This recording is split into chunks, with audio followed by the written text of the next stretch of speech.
Hello, and thank you for joining us for today's webinar, Goal Setting for Lasting Change. Today's presenter is Carol Hafer.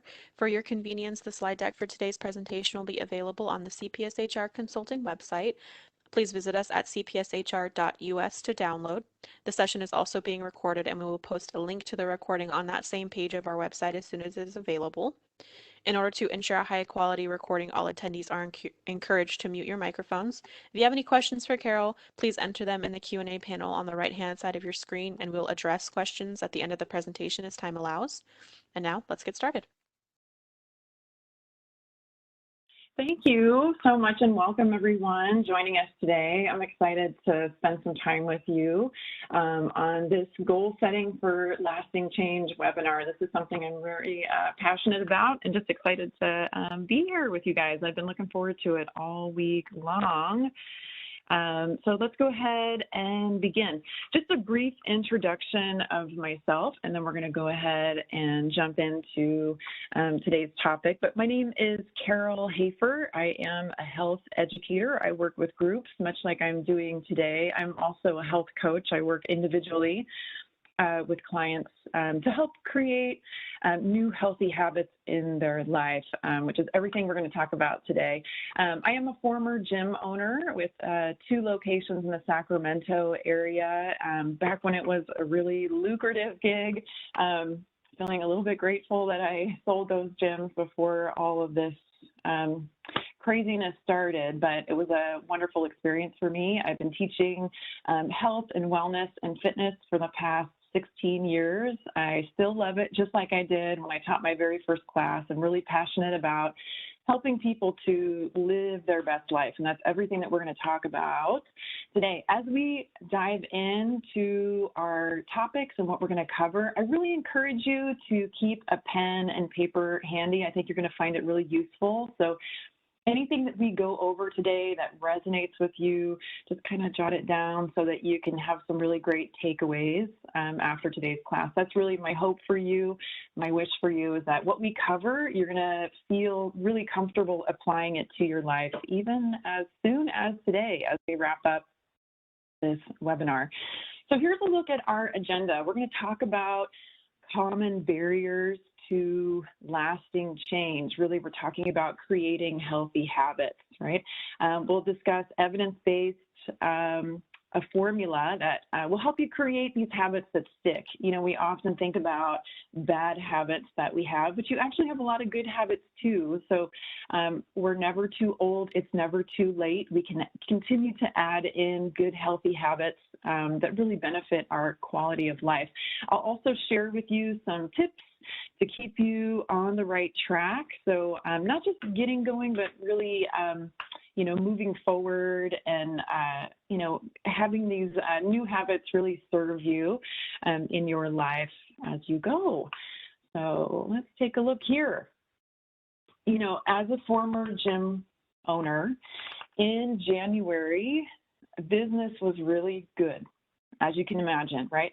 Wall-to-wall people, feeling really confident and motivated for change. You know, everybody was there. We're feeling really good. You know, it's like, you know, just wait 6 months from now. You're not even going to recognize me. I'm going to be in this gym every day, 7 days a week. I got this.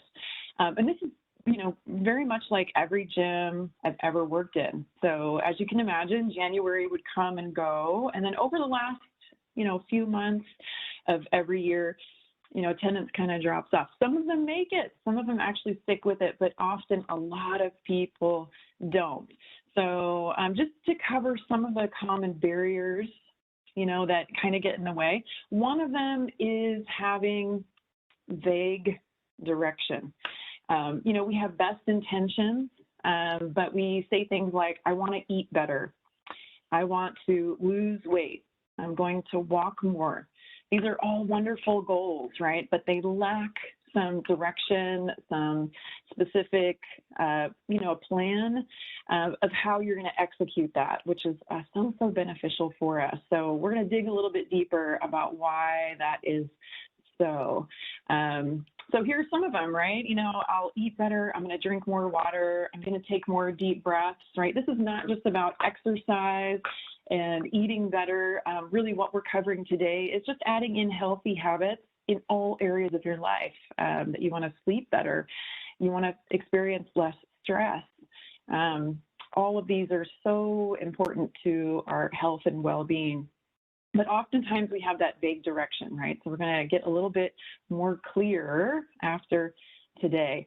Here's another one that I saw a lot. And this is what I wish I could gather everybody in January in all the gyms and kind of help them out with some of these like misfires that we often do. So a lot of times we focus on bad behaviors, all the bad stuff. Like I'm going to lose weight. I'm going to get off my screens more. I know it's not good for me. You know, I don't sleep as good. I don't feel as good. I have more stress when I'm constantly on my devices. Or I'm going to stop drinking sugary drinks. You know, I've seen it enough. I know there's too much sugar. I know the sugar's bad for me. I'm going to stop doing it. I'm going to stop eating processed foods, you know, going out to dinner and eating, you know, the wrong things or going through the drive-thrus. But the thing is, you know, we all have our things, right, that we're doing that we shouldn't be doing or that aren't serving us. They're not making us feel good. So let's say your thing was, I don't know, eating cookies. You eat cookies too much and you know it's becoming problematic for you, right? So let's say, you know, we talk about it and I go, all right, well, I think we know what the problem is here. Stop eating cookies. And then we're good. You know, that's really your main area of focus. Stop eating cookies. I'll see you in a month and let's see how things go. And then, you know, if you were to use that as your goal, as your plan, really the only thing you're going to think about is cookies, right? No fault of your own. That's really how our brains are wired, right? Whatever we focus on, that's, you know, whether we try to eliminate things, that's what our brain will kind of almost obsess over, right? Studies have shown that we have tens of thousands of thoughts each day, and they're often repetitive and they're often negative. So we don't want to focus so much on eliminating stuff. So then where do we go from there if we're not eliminating stuff? Our brains are better wired to accept additive behaviors. So what can you add in to your day to improve your life? And, you know, a lot of times when people start, I've seen this often, you know, they feel like, oh my gosh, I'm doing everything wrong. You know, I really should be eating better. I should be moving more. I should be sleeping better. I should be taking deep breaths or trying meditation or, you know, whatever the case may be. But we want to just start with, you know, one at a time, right? Adding something in. So if you feel like you're someone who just has so much work to do, really the difference between someone who feels like that and someone who you may view as healthy, they've got all their stuff together, they know how to live, they're happy and all these things. Really, it's just a series of small decisions that we make each day. The difference between someone who feels like they have so much work to do, they have to do a whole overhaul on their life, right? And someone who's already doing it, someone who you feel like they've got it all together. Just small decisions that we make each day. So that's a real clue into how we can move forward, right? If we know we want to make a change and we know we want to be better and maybe the list is long, this much we know for sure. It's just small decisions, right, that we make each day. So what I really wanted to cover today is just talking about SMART skills. You may have heard the term before. Some of this might be ring a bell, be familiar to you, but we're going to take a deeper dive into the SMART skills and kind of break them down in a way that will feel very simplistic so that you can apply them to all these areas in your life, all those additive behaviors, all those things that we wish we were doing, right? Wish we were eating better, wish we were getting outside more, wish we were, you know, enjoying our life. So we'll take a look at the SMART skills and how we can use them. And so, you know, my biggest hope for you is that this really feels quite easy and that we know how to work the formula so that we can start using it even as soon as today. So let's take a look. The S in SMART skills is for setting a goal. Sometimes that's easy to do. You know, maybe you can recall you've done this before, but maybe the goal was a little bit vague, or maybe it was to lose weight or stop eating cookies or drinking beer or eating pizza, right? Eliminating things. So we're going to just shift it a little bit when we set a goal. And I'd even love for you to think about one right now. And if you have a pen and paper, just kind of jot it down. Studies show, evidence-based research, those brain connections start to form, and it's a beautiful thing, right? So this way we can kind of really retain the information and have a focus as we move forward. So thinking about setting a goal, I want you to make sure it's really specific, something that you can measure, something that you can very definitively say 2 weeks from today that you either did or did not complete that goal. So let's say, for example, you want to, let's see, bring your lunch or make your own lunch. Let's just say that's something you don't want to eat out as much. You don't want as much takeout. You want to eat a more healthful lunch, eat more vegetables, something along those lines. We're going to get really specific, right? Maybe you do make your lunch, but it isn't quite what you know you should be eating, right? So we're going to get really specific. So when are you going to do this? If you didn't really make a healthful lunch 0 days last week, right, and you want to move forward and actually add this into your life, we're going to put in maybe 2 lunches next week. Just 2. We're not going to go crazy, right? We're not going to be like everybody in the gym in January and say that we're going to do this every day. We're only going to just baby steps forward and pick 2 days. And this goal will only last 2 weeks, right? So we're not going to say all of 2021. We're just going to focus on what's happening right here, right now. Maybe the list is long of all the goals we wish we were doing, but we're just going to bring it down to one goal and kind of baby step into it, right? So almost like making an appointment for yourself. You're going to say, okay, I'm going to be making a lunch. When are you going to do it? I'm going to do this on Tuesday and Thursday, starting next week. And I'm going to get ready for this. And this is what I'm going to do. We don't want to say too much, you know, like let's say wish we were walking more. We don't want to say I'm going to start walking every day. Okay, great, I got it. We're going to actually make an appointment so we can say I'm going to walk, you know, at sunset for 15 minutes on Mondays and Wednesdays. You kind of get where we're going with this, right? So very specific, very definitive. We don't want to make it too big. We don't want to say we're going to start walking every single day if we walked 0 days last week, because 2 weeks from today, if we didn't follow through, if we didn't walk every single day, we're going to not feel so good and we're not going to continue this behavior. So make it really attainable, baby steps. So I've seen this over the years so much, and it's really rare when I see someone who just, you know, throws out everything in their cupboards and they start fresh and they just completely overhaul their life and then they start acting healthy. Sometimes that's not sustainable because it feels kind of restrictive because the old you is still there, right? The old you has been there. It took a lifetime to get to where you are right now of some habits that weren't always so good, right?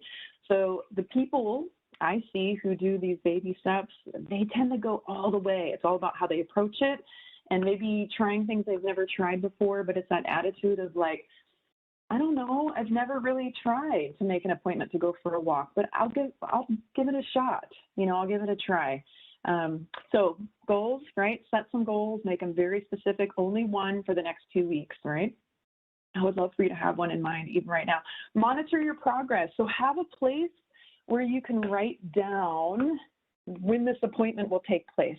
And it's as important as a doctor appointment, right? Your happiness, your health is as important as a doctor appointment. So let your people know, let your family know where they can find you. When you get off work, you're going to do a quick walk, if that's what you want to do, right?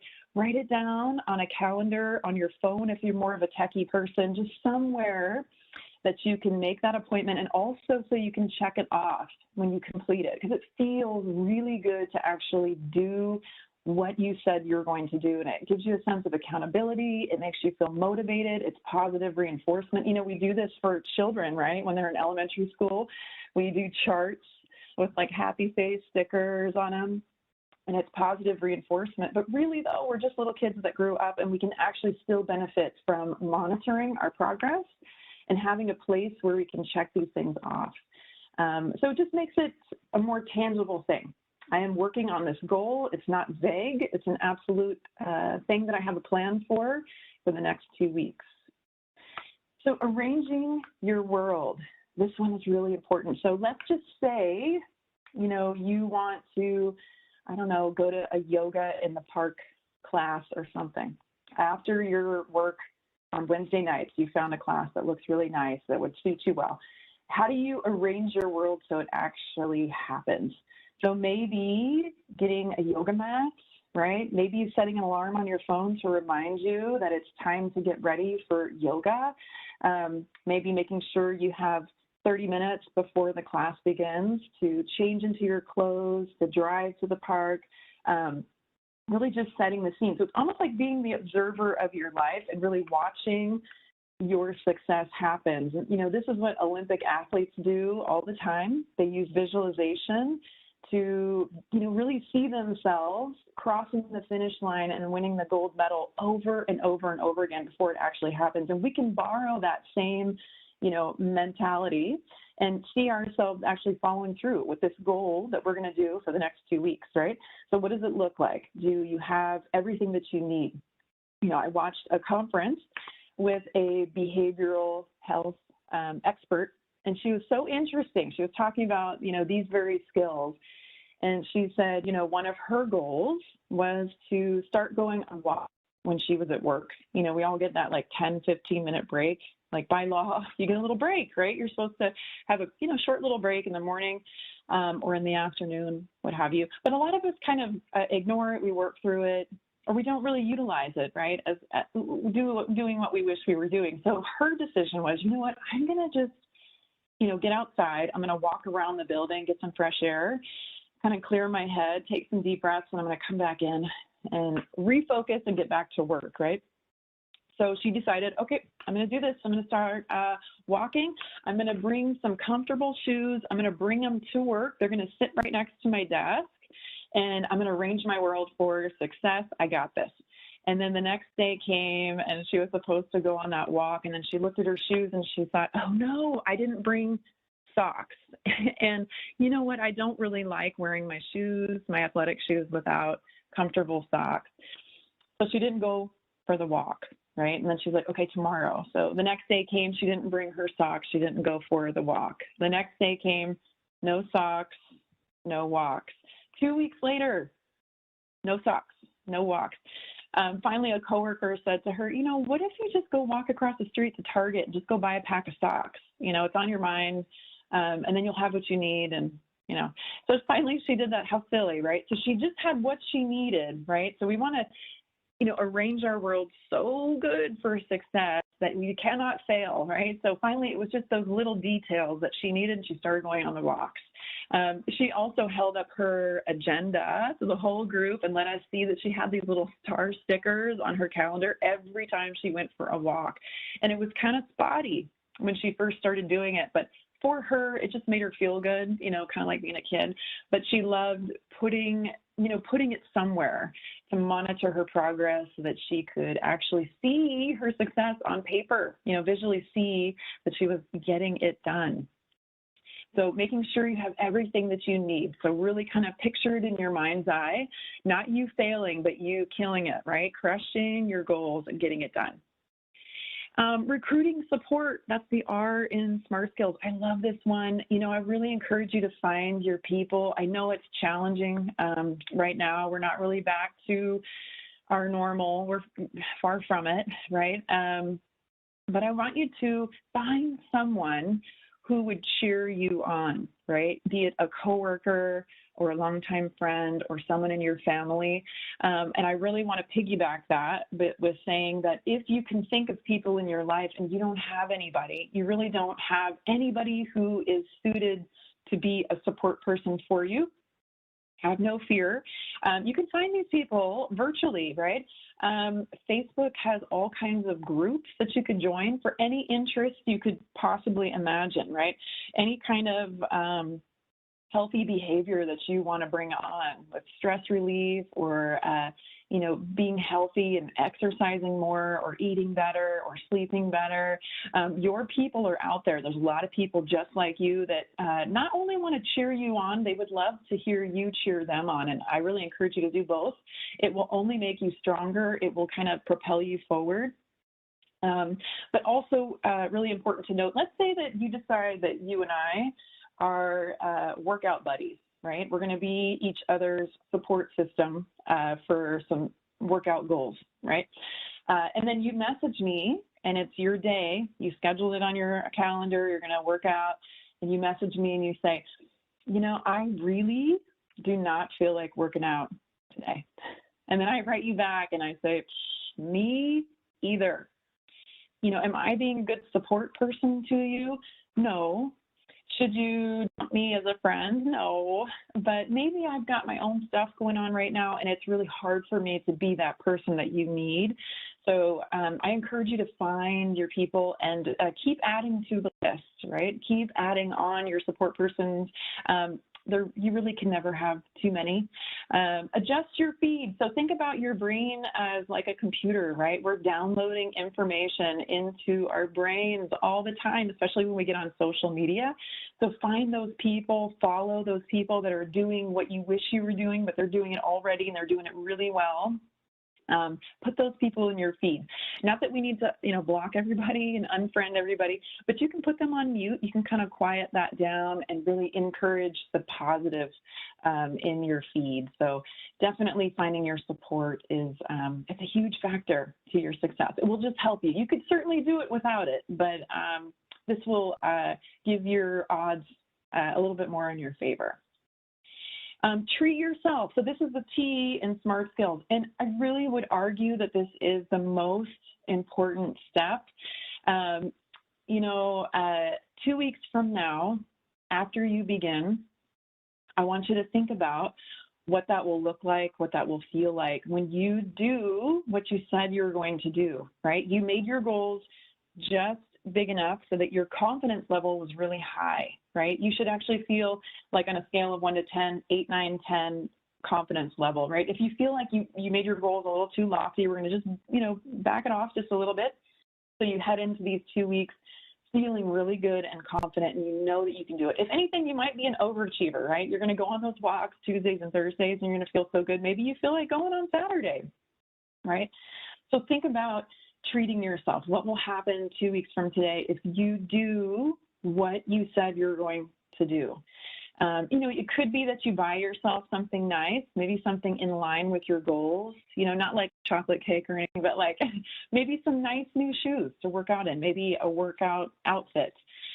Maybe you want to sleep better and you're realizing you need more rest. Maybe you buy yourself a nice pillow. You kind of get the idea. I would also suggest that treating yourself could cost $0. You don't really need to buy yourself anything, but I want you to, acknowledge the work that you did and pat yourself on the back. So take pause to notice where you were 2 weeks before and what you've accomplished. So maybe it seems like not a big deal, like, oh, whatever, I just went on a couple walks. It is a big deal. If it's the one thing you remember from this class today, the little things are the big things. Remember we said it's just a series of small decisions that you make each day. That's really what makes you successful. So, think about that narrator, that voice in your head that kind of talks you through your life, right? It's often repetitive. It's often negative. Sometimes it's easy for us to, do this for other people, right? We hear someone say, oh, you know what, I said I was going to start working out and I'm doing it, I'm feeling better. And we go, awesome, great job. Or if they have a bad day, we go, you can do it. You're fine. Everybody has bad days, and just get back on track. But then when we do it, right, sometimes we look in the mirror and we say terrible things to ourselves. Like, I wouldn't even be friends with that person, right? Like, I'd get a restraining order against that person, right? She's so negative. So just thinking about what kind things can you say to yourself through the course of the 2 weeks, and especially at the end. So it's almost like a loop, the SMART skills, right? It's like S-M-A-R-T. So the T is kind of close to the S again, because if we treat ourselves, if we actually acknowledge the work that we did, we're so much more likely to repeat that behavior and to set more new goals. So it just kind of keeps going. It's this beautiful cycle, right? And so I would really encourage you to treat yourself at the end, and really to kind of think about that as you go. So think about it even before you start, right? So here's just some tips for success. These are things that I use in my own family. I hope you find them helpful. But here's some apps that I really love. One is called Lists to Do. So I just downloaded this not long ago. It's a checklist app. I'm like a checklist person. Are you like me? I love to make a checklist and then cross stuff off. It's like really satisfying. So this is a checklist app that you can, for free, download and just maybe have daily checklists. Like, what are some things you wish you were doing on a daily, like a certain amount of water, get outside, get 8 hours of sleep, whatever. You can put those on your checklist, working on them, one at a time, and then checking them off, taking your vitamins, whatever, checking them off as you go. And maybe that to-do list for each day gets longer and longer as you build healthy habits. So start small, baby steps. But my daughter now uses that too. She's 19 years old and she actually really enjoys it as well. The Family Wall, it's a calendar app, and my family is so crazy busy. I wonder if you can relate. So this is a shared calendar app. There's a whole bunch of them out there. We tried a few of them and we like this one. So I don't know, maybe you can take a look at it and see. It's got a few other fun options where you can collect recipes on it, and you can have a grocery list on it that everybody in the family can add to the grocery list, and they can all add to the calendar and see where you are. So if you're going to start adding in healthy behaviors, you can let everybody in the family know, not to say leave me alone when I head in this healthy behavior, go for a walk, but they know where they can find you, right? This is where you're going to be, and you're serious about it, and you're going to put that into your day. Spotify is amazing. I also wanted to share that with you. You can find guided workouts on there. You can find guided meditations. Maybe you've been curious about that, or ways to help you sleep.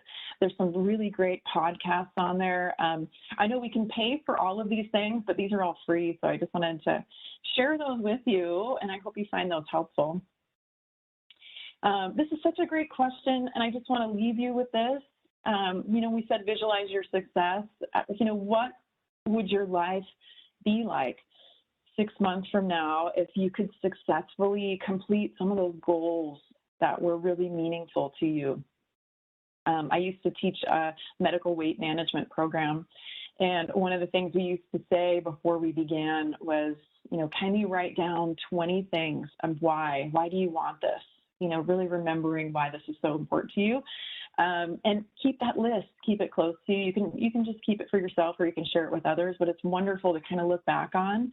And this could be your time. This could be the time when you start making those baby steps and really feeling good about it along the way. But always really helpful to think about what it would look like, in 6 months from now. Would you be happier? Would you smile more? Would you be a nicer person, right? I know I'm a nicer person when I take better care of myself. It's not a selfish act. It's good for everybody around us, right? Wanted to share this with you too. I hope you enjoyed this class. I certainly did enjoy this time with you. I am going to teach another class for CPS HR. I hope to teach a bunch more, but this one is going on the calendar. I'm teaching a class of 1 hour workshop called The Science of Happiness. So we're going to break that down and talk about, what simple behaviors we can add in just to make us feel like a happier person and live in turn a healthier life. Thank you so much for joining me. I didn't see any questions come in. Did I miss any? Or okay. No, I don't believe so. Thanks, you guys. I want to wish you a happy weekend, and I'll be thinking of you. Just know that I'm one of your support people, and I'll be cheering you on from here on out. Awesome. Thank you, Carol, for that helpful presentation. I did put the registration link to that Science of Happiness course in the chat box if anybody's interested in learning more. Again, thank you everyone for joining us today on this Friday morning, and we hope that you have a great rest of your day and a lovely weekend. Thanks, everyone. Thanks. Bye-bye.